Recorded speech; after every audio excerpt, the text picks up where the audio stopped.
అంతఃపురం పూర్తిగా నాది. కనుక ఇక్కడ నేనేవంటే అదే చెల్లుతుంది. క్షమించండి రుకయ్య బేగం, కానీ తనన్నదే ఒప్పుకోవాలి. కేవలం షెహన్షా గారి నిర్ణయం తీసుకోవాలి. మజహార్ ఎవరిని పెళ్లి చేసుకోవాలో వారే నిర్ణయిస్తారు. మహామంగా, మీరు కూడా ఈ జోధా బేగంని వెనకేసుకొస్తున్నారా?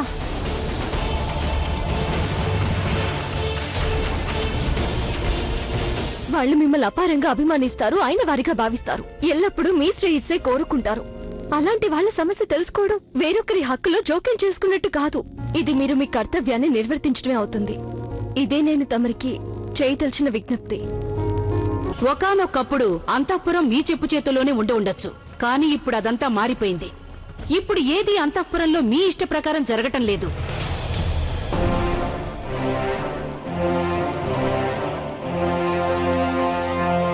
జోదా, మీరు చేసింది సరికాదు. మీరు నిగ్రహించుకోలేకపోయారు, కానీ మీరు రుకయ్య బేగంకి ఎదురు నిలిచి తన పదవిని మీరు కైవసం చేసుకోవడం అంత క్షేమం కాదు. నాకు తెలుసు మోతి, కానీ ఏం చేయమంటావు? ఒక రాజవంశస్థురాలిగా నేను చూస్తూ ఊరుకోలేనుగా. ఒక పక్క అన్యాయం జరుగుతుంటే నేను దాన్ని వ్యతిరేకించకుండా ఉండలేను మోతే. దీనివల్ల రుకయ్య బేగం నా మీద కోప్పడవచ్చు, అంతేగా. మీరు ఈ విషయాన్ని ఎలాగోలా సద్దు మనగేలా చేయాలి.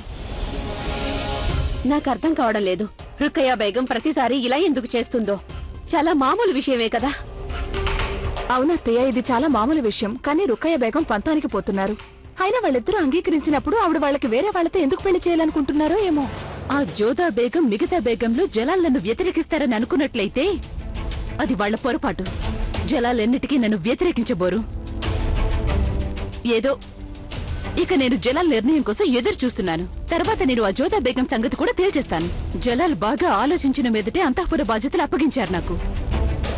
జోధా బేగంని నేను విడిచిపెట్టను.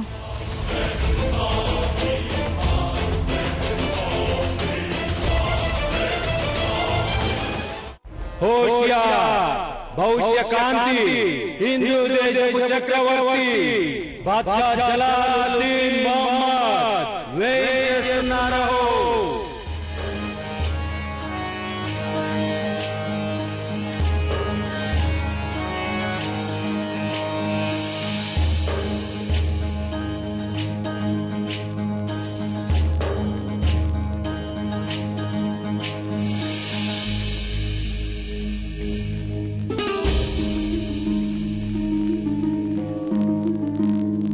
అంతఃపుర వ్యవహారాల్లో మేము జోక్యం చేసుకోం, కానీ ఒక ప్రత్యేక కారణం వల్ల మేము ఇలా రావాల్సి వచ్చింది. మేమిక అన్ని వివరాలు సేకరించాం. ఇప్పుడు మేము గొడవపడిన ఆ ఇద్దరు దాసీలని చూడదలిచాం. అలాగే వాళ్ళు ఎవరి కోసం గొడవ పడ్డారో అతన్ని కూడా చూడదలిచాం. వాళ్ళని మా ముందు ప్రవేశపెట్టండి.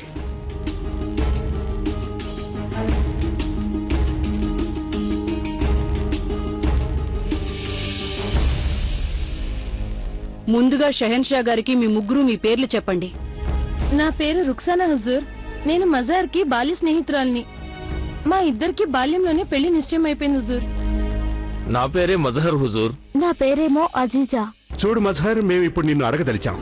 బాగా ఆలోచించి మరీ మాకు జవాబు చెప్పు. ఒకవైపేమో నీకు పెళ్లి నిశ్చయమైన నీ బాల్య స్నేహితురాలు ఉంటే, మరొక వైపేమో నిన్ను ప్రాణానికన్నా ఎక్కువగా ప్రేమిస్తున్నాను అంటున్న ఆడపిల్ల నిలబడి ఉంది. రుక్సానా నా మిత్రురాలు. ఆ మాట నేను కూడా ఒప్పుకుంటున్నాను హుజూర్. మా బాల్యంలోనే మా తల్లిదండ్రులు తనతో పెళ్లి నిశ్చయించారు. కానీ హుజూర్, నేను పెరిగి పెద్దవాడిని అయినప్పటి నుంచి నా మనసులో నేను అజీజాని ప్రేమిస్తున్నాననే మాట బలంగా స్థిరపడిపోయింది. అందుకే తన్నే పెళ్లి చేసుకోవాలనుకుంటున్నాను. దయచేసి క్షమించండి హుజూర్. నేను మాత్రం బాల్యం నుంచి మజార్ మీదే నా ఆశలనే పెట్టుకుని బ్రతుకుతున్నాను. హుజూర్, ఎవరి మీదైనా ఆశలు పెట్టుకుంటే ఆ వ్యక్తి వారికి సొంతమైపోడు. మజహర్ నన్నే ప్రేమిస్తున్నాడు. కానీ షెహన్షా, ప్రేమ కంటే ముఖ్యమైనది బాల్యంలోని స్నేహం. అందువల్ల రుక్సానాకి మజహర్ మీద అధికారం ఉంది. అయితే షహిన్షా, వివాహం అనేది ఒక విభిన్నమైన విషయం. ఇందులో ప్రేమ కలిగి ఉండడం అత్యంత ముఖ్యమైనది. అజీజా మజహర్లు ఒకరినొకరు ప్రేమించుకుంటున్నారు. మరి మజహర్ రుక్సానాని వివాహం చేసుకోవాలంటే ఎలా కుదురుతుంది? మేము ఎవరి మనోభావాల్ని గాయపరచదలుచుకోలేదు. ఒకవైపేమో బాల్యమిత్రురాలు, రెండో వైపేమో ప్రేమించిన ప్రేయసి. మత చట్టం ప్రకారం పెళ్లి అనేది ఎప్పుడు సాధ్యమవుతుంది అంటే భార్యాభర్తలకిద్దరికీ ఆమోదకరమైనప్పుడే. అందువల్ల మా నిర్ణయం ఏంటంటే ఈ పెళ్లి జరగటానికి వీల్లేదు. మేం మీ ముగ్గురికి ఓ నెల గడువిస్తున్నాం. నెల రోజుల పాటు ఈ వ్యవహారంపై బాగా ఆలోచించుకోండి. మీ మనసుల్ని తరచి చూడండి. ఇక మజహర్, అప్పుడు గనక నీకు ఇష్టమైతే ఎవరిని కావాలంటే వాళ్ళని పెళ్లి చేసుకోవచ్చు.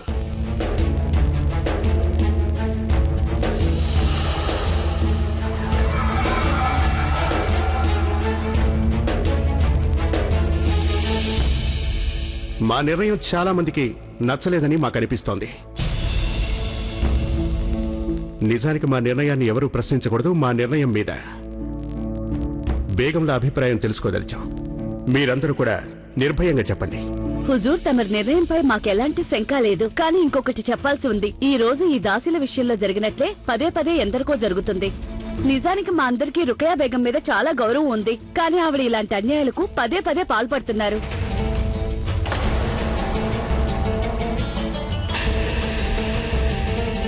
కేవలం దాసుల విషయంలోనే కాదు, మా అందరి విషయంలో కూడా రుకయ్య బేగం చాలా కఠినంగా వ్యవహరిస్తారు. తమరు విధించిన నిర్ణయం ప్రకారం ఏ బేగమైనా ఇంకో బేగంతో గాని ఆవిడ దాసుల పట్ల గాని తప్పుగా వ్యవహరించకూడదు. దయచేసి మన్నించండి షెన్షా. అంతఃపుర బాధ్యతలన్నీ తమరు విశిష్ట బేగమైన రుకయ్య బేగంకి అప్పగించారు. అంతటి ముఖ్యమైన బాధ్యత నిర్వర్తించాలంటే తను కఠినంగానే వ్యవహరించవలసి ఉంటుంది. మహామంత్రి గారు చక్కగా సెలవిచ్చారు. అంతఃపురంలో అన్ని ఏర్పాట్లు చక్కగా ఉండేలా, అందరూ తమ బాధ్యతలు నిర్వర్తించేలా చూసే బాధ్యత రుకయ్య బేగందే కదా. హుజూర్, రుకయ్య బేగం గారి ప్రవర్తన ఎన్నేసార్లు ఇబ్బందుల్ని కలిగించేదిగా ఉంటుంది. ఆవిడికి బేగంలంటే చులకన. మేము ఆవిడికి బానిసలైనట్టు వ్యవహరిస్తుంటారు. ఎందుకు మీరు చెప్పదలుచుకుందేంటి? రుకయ్య బేగంకి అంతఃపుర బాధ్యతలు ఇవ్వాలన్న మా నిర్ణయం తప్పంటారా?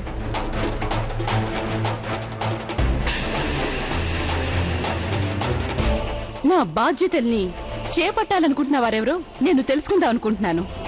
అంతటి సామర్థ్యం ఎవరికుంది? మేం కూడా ఒకటి తెలుసుకోదలిచాం. ఒకవేళ రుకయ్య బేగం కాకపోతే వేరే ఎవరు అంతఃపుర బాధ్యతలు చేపట్టగలరు?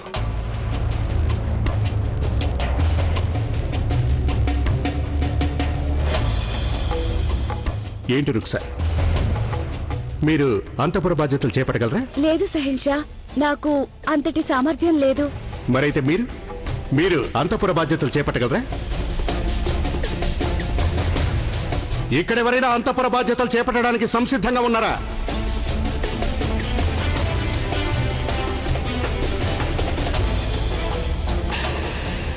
ఇంకొకళ్ళ తప్పుని ఎత్తి చూపడం సులభమే, కానీ బాధ్యతల్ని స్వయంగా నెత్తిన వేసుకోవడం చాలా కష్టం.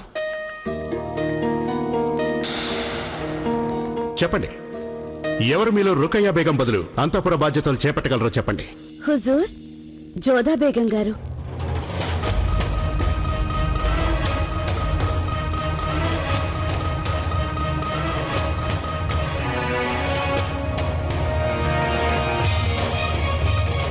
అవును షెహిన్షా, ఆవిడికి సామర్థ్యం ఉంది, దయాగుణం కలవారు. ఆవిడికి మనుషుల మనోభావాన్ని గుర్తించగల తెలివి కూడా ఉంది. లేదు, దయచేసి నన్ను క్షమించండి. నిజానికి అంతఃపుర బాధ్యతలు చేపట్టగల అర్హతలు నాకు లేవు. నాకు అంతఃపుర నియమాలేవి తెలియవు. అలాగే అంతఃపురం చూసుకోగల అనుభవం కూడా నాకు లేదు. షెహన్షా, అందరూ అంతఃపుర బాధ్యతల్ని జోదా బేగంకి అప్పగించినట్లయితే అందుకు నాకు ఎలాంటి అభ్యంతరం లేదు.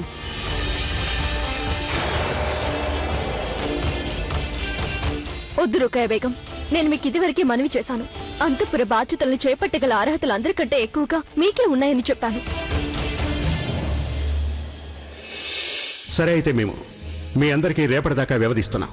ఈ గడువు లోపల మీరంతా అంతఃపుర బాధ్యత ఎవరికి అప్పగించాలో మీ నిర్ణయాన్ని తెలియజేయాలి. కానీ రేపటికి కూడా ఎలాంటి నిర్ణయానికి రాకపోతే రుకయ్య బేగంని ఎవరు విమర్శించకూడదు.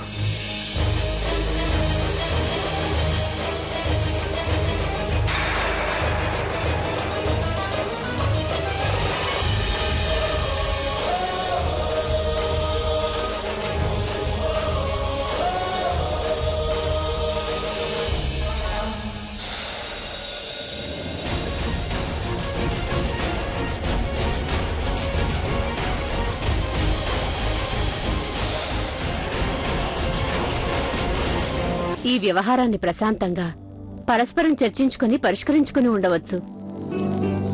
రుకయ్య బేగం ఆ విధంగా ఆవేశపడటం ఏమీ బాగోలేదు. అదృష్టవశాత్తు జోధా తెలివిగా వ్యవహరించింది. సరిగ్గా చెప్పారు మహారాణి మీరు.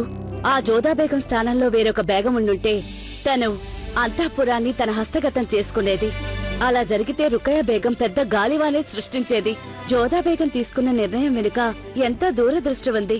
అవును, ఎందుకంటే రుకయ్య బేగం అంతఃపురాన్ని ఎంతో సమర్థవంతంగా నడిపించిందన్న సంగతి ఎవరూ కాదనలేరు. సలీమా బేగం, మీరింతవరకు ఏమీ మాట్లాడనే లేదు. ఈ వ్యవహారంలో మీరేమనుకుంటున్నారు? ఎవరి అభిప్రాయాలు వాళ్ళకుంటాయి అత్తయ్య గారు. కానీ నా ఉద్దేశంలో అంతఃపురం స్త్రీలుండే చోటు. అందువల్ల స్త్రీల మనోభావాలకి ఎంతో విలువ ఉంటుంది.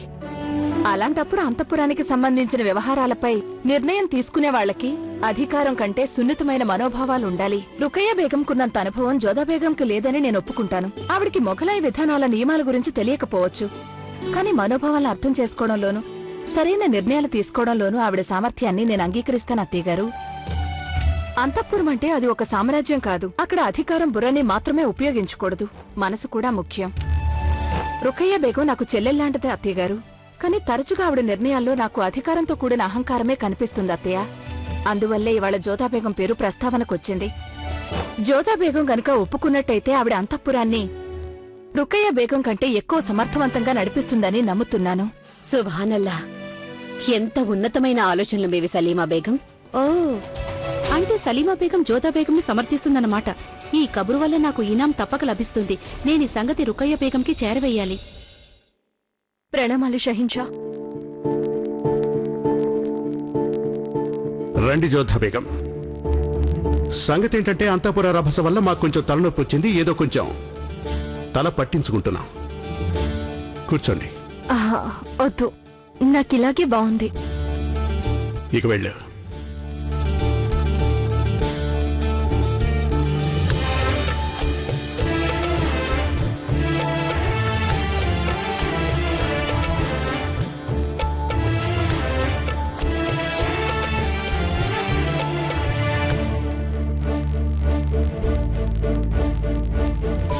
చాలా విచిత్రమైనది జోధా బేగం. నోటితో అనేది ఒకటైతే ఇప్పుడు దానికి విరుద్ధంగానే ప్రవర్తిస్తుంది. ఏం సెలవిచ్చారు తమరు? మేమేమంటున్నామంటే, సరే చెప్పండి, మీ రాకకి కారణం ఏంటో చెప్పండి. ధన్యవాదాలు చెప్పుకోవడానికి వచ్చాను. మీరు ఆచీచా రుక్సానాల వ్యవహారాన్ని పరిష్కరించిన తీరు నాకెంతో నచ్చింది. ఆ ఖుదా దయ వల్ల మీకు మేం చేసే కొన్ని పనులైనా నచ్చుతున్నాయి ఇప్పుడు.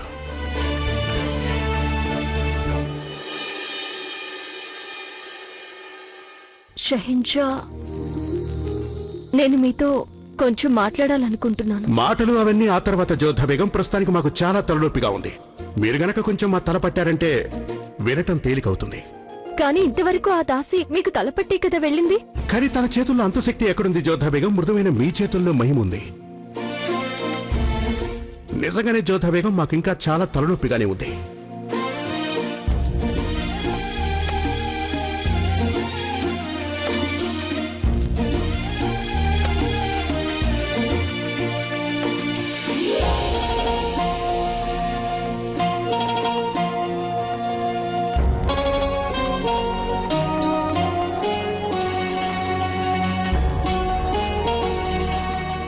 అయినా నేను అవునంటే కాదని, కాదంటే అవునని కేవలం మీకే అనిపిస్తుంది. వేరే ఇంకెవరికి ఇంతవరకు అలా అనిపించనే లేదు. అది మేము కళ్ళారా చూసాం. చూసారా? ఏం చూసారు? అదే అంతఃపురంలోని మొత్తం దాసీలు, మొత్తం బేగంలు మిమ్మల్ని వెనకేసుకురావడం చూశాం మేము. దాన్ని బట్టి చూస్తే మీరు వాళ్ళని అర్థం చేసుకున్నారని, వాళ్ళు మిమ్మల్ని అర్థం చేసుకున్నారని అర్థమవుతోంది జోధా. వాళ్ళు మీ మీద ఆశలు పెట్టుకున్నారు. కానీ ఒకటి మాత్రం మాకు అర్థం కావటం లేదు జోధా బేగం. మీరు వాళ్ళకి స్పష్టంగా చెప్పకూడదు, అంతఃపుర బాధ్యతలు మీరు చేపట్టలేరని చెప్పండి వాళ్ళకి. ఎందుకంటే మీరేం మాట్లాడకపోతే వాళ్ళు మీ మీద మరింత ఆశలు పెంచుకుంటారు. ఆ ఆశలు కనుక తీరకపోతే వాళ్ళు చాలా బాధపడతారు. అయినా అలాంటి పరిస్థితి ఎందుకు రానివ్వాలి? వాళ్ళ ఆశల్ని మరీ పెంచి తెంచేయకూడదు. అయినా అంతఃపుర బాధ్యతలు మీరు చేపట్టలేరని చెప్పేసి చాలా మంచి పని చేశారు జోధా బేగం. పైగా తనకన్నా అంతఃపురాన్ని బాగా చూసుకోగలిగిన వాళ్ళు ఎవరున్నారు? అంతేగా జోధా బేగం? అదేం కాదు, నేను కూడా అంతఃపురాన్ని చూసుకోగలను. కానీ నేను అలాంటి లంపటాలు పెట్టుకోదలుచుకోలేదు. అంతేకాకుండా రుకయ్య బేగం ఎన్నో ఏళ్లుగా అంతఃపురాన్ని నిర్వహిస్తున్నారు. అదే కదా జోధా బేగం, ఎన్నో ఏళ్లుగా రుకయ్య బేగం అంతఃపురాన్ని నడిపిస్తున్నారు. పాపం జాలేస్తుంది. మాకేమో మీరు ఆవిడికి విమోచన కలిగిస్తున్నారనిపిస్తోంది. కానీ మాకు బాగా తెలుసు జోధా బేగం, మీరు అలాంటి పొరపాటు ఎన్నడూ చేయరని. అంతేగా జోధా బేగం? మీరు సమర్థులే కావచ్చు, కానీ అంతఃపురాన్ని చూసుకోవాలంటే మరింత సామర్థ్యం అవసరం. ఇక నాకు సెలవిప్పించండి. అరే వెళ్ళిపోతానంటే ఎలా జోధా బేగం? మీరు అనుకున్నది మాట్లాడనే లేదు, పైగా మాకేమో తల పగిలిపోతోంది. నా ఉద్దేశంలో మీకు తల పట్టించుకుంటే చాలదు. మీరు బాగా నిద్రపోవడం చాలా అవసరం. మీరు విశ్రాంతి తీసుకుంటే త్వరగా కోలుకుంటారు. బయలుదేరుతాను. శుభరాత్రి.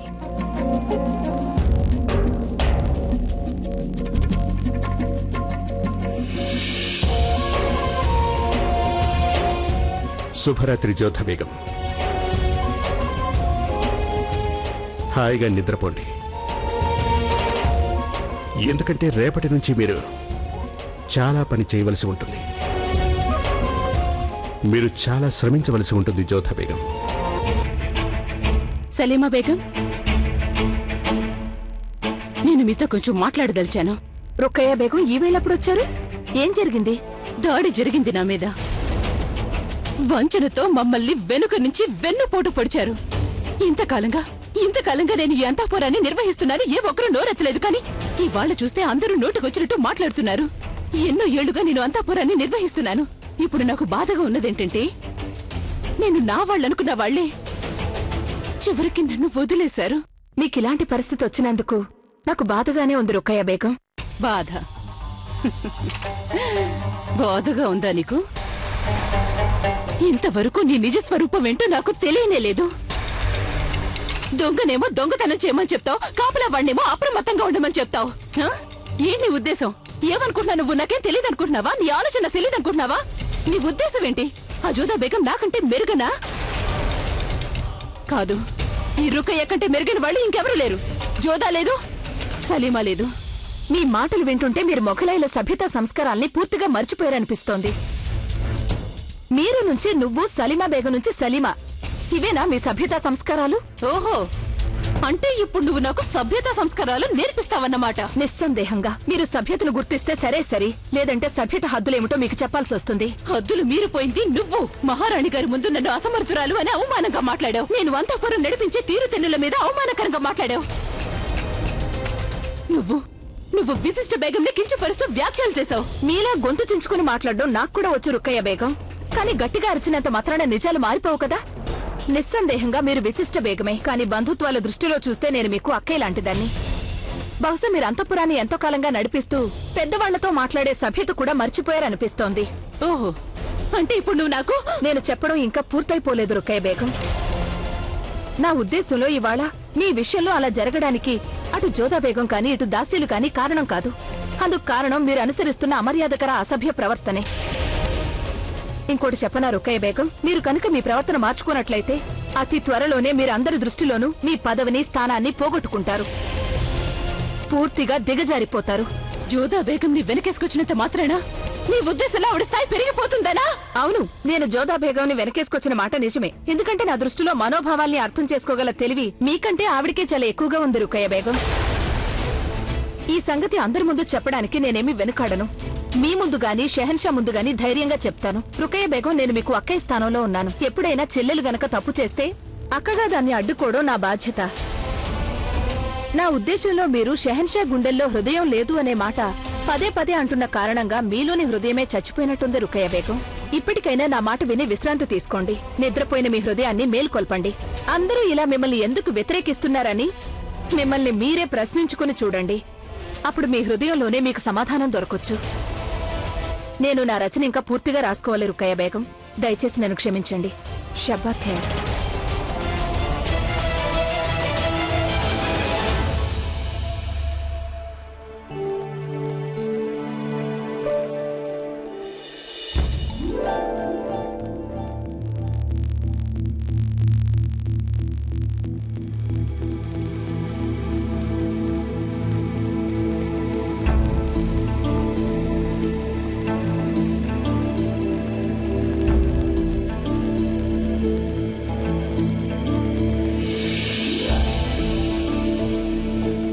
ఇప్పుడా మీకు ఇక్కడికి రావడానికి వీలు కుదిరింది? ప్రస్తుతం నా మనసేం బాగోలేదు. ఒంట్లో బాగలేదా? రుకయ్య, మేమేమనుకుంటున్నామంటే జోధా బేగం అంతఃపుర బాధ్యతల్ని నిరాకరించినందుకు మీరు ఎంతగానో సంతోషపడుతూ ఉంటారనుకుంటున్నాం. ఆవిడ నిరాకరిస్తే నిరాకరించొచ్చు కాక, కానీ ఇంకా చాలా మంది ఆవిడ్ని కావాలనుకుంటున్నారు, నన్ను కాదు. అలాగా? అదేదో మాకు చెప్పండి. అమీజాన్ తప్ప జోధా బేగం ఇంకా ఎవరెవరు సమర్థిస్తున్నారు? తమరికి ఎంతో ప్రియమైన రెండో బేగం ఆ సలీమా సుల్తాన్. అలాగా? ఇప్పుడు మీరు కూడా ఒకటి స్పష్టంగా చెప్పేయండి, మీరు నా వైపునున్నారా లేక జోధా బేగం వైపున? రుకయ్య బేగం, మేము న్యాయ నిర్ణేతలం, మేము ఎవరిని సమర్థించడం జరగదు. అయినా జోధా బేగం అంతఃపుర బాధ్యతల్ని స్వీకరించడానికి నిరాకరించారని మేము మీకు స్పష్టంగా చెప్పిన తర్వాత కూడా మీరు ఎందుకు ఇలా ఆందోళన పడుతున్నారు? నిస్సందేహంగా ఆవిడకి అంత ధైర్యం ఎక్కడుంది? నన్ను ఎదుర్కోగల ధైర్యం ఆవిడకి లేదు. కానీ ఇప్పుడు ఆవిడ బలగం పెరుగుతోంది రుకయ్య బేగం.